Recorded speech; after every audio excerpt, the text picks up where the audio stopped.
Aujourd'hui, dans le fond, je vais vous présenter la technique, dans le fond, de strip-till qu'on utilise là, à la ferme Marny. On a muni nos tracteurs de GPS avec RTK. Puis ça fait au moins 12 ans qu'on passe à la même place avec nos lignes de strip-till. Le semis est toujours fait, dans le fond, à la même place.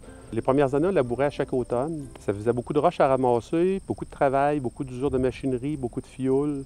Puis on s'est aperçu, dans le fond, que c'est le meilleur système pour nous permettre d'aller dans le champ, avoir un sol qui est portant. C'est sûr qu'avec les variations climatiques qui s'accentuent, le fait d'avoir un sol qui est plus poreux, qui est moins compacté, bien, ça permet de boire l'eau plus vite. Puis souvent, on a des bonnes quantités d'eau en pas long, puis après ça, on peut être 2 semaines sans avoir de pluie.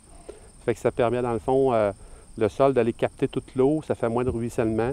Puis la plante, dans le fond, bien, cette eau-là est disponible quand on en a besoin dans les semaines suivantes. Là. Puis avec une bonne matière organique pour la maintenir, cette eau-là, dans le sol, là, ça fait le travail. Alors, on voit que le sol a une très belle structure, ça se décompose bien, c'est facile à défaire. On a une belle humidité encore. Globalement, on voit que c'est un sol qui est très bien structuré. Fait qu'on a beaucoup de porosité, donc on est capable de capter beaucoup d'eau puis de la garder. Fait que c'est super intéressant à ce niveau-là. On voit qu'on a beaucoup de racines qui se promènent aussi, qui n'ont pas de misère à descendre et à se promener. Si on va plus creux, on va se rendre compte qu'on est capable de trouver des racines à une profondeur qui est quand même super intéressante. Pourquoi que j'ai choisi de faire le travail en bande plutôt que le labour? Dans le fond, c'est qu'on veut garder nos résidus en surface, diminuer l'érosion. On s'aperçoit que ça fait vraiment la job là, de laisser nos résidus en surface. On a plus de vers de terre, la vie dans le sol est meilleure, tout ça fait que on ne reviendra pas au labour. Là. Le travail de strip-till, normalement, c'est le dernier travail qu'on fait durant l'année. On va essayer de semer notre engrais vert avant. Ensuite de ça, on va passer notre écolotyl après le semis, puis c'est la dernière étape.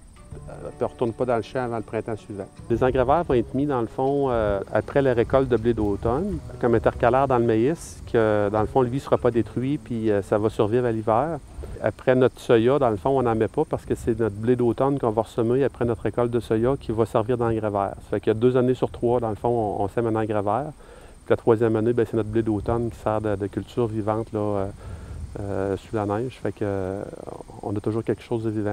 Depuis qu'on fait le travail en bande comme ça, on a remarqué une meilleure vie dans le sol, notamment les vers de terre, ça parle beaucoup, puis ça fait toujours bien plaisir quand on se promène dans un champ puis on voit nos feuilles de maïs qui rentrent dans le sol à l'automne, puis que les vers de terre, dans le fond, ils attendent tout ce qui est comestible là, pour se faire des réserves. Et puis je pense que c'est un bon indicateur qu'on a que nos sols sont en santé puis qu'il y a de la vie.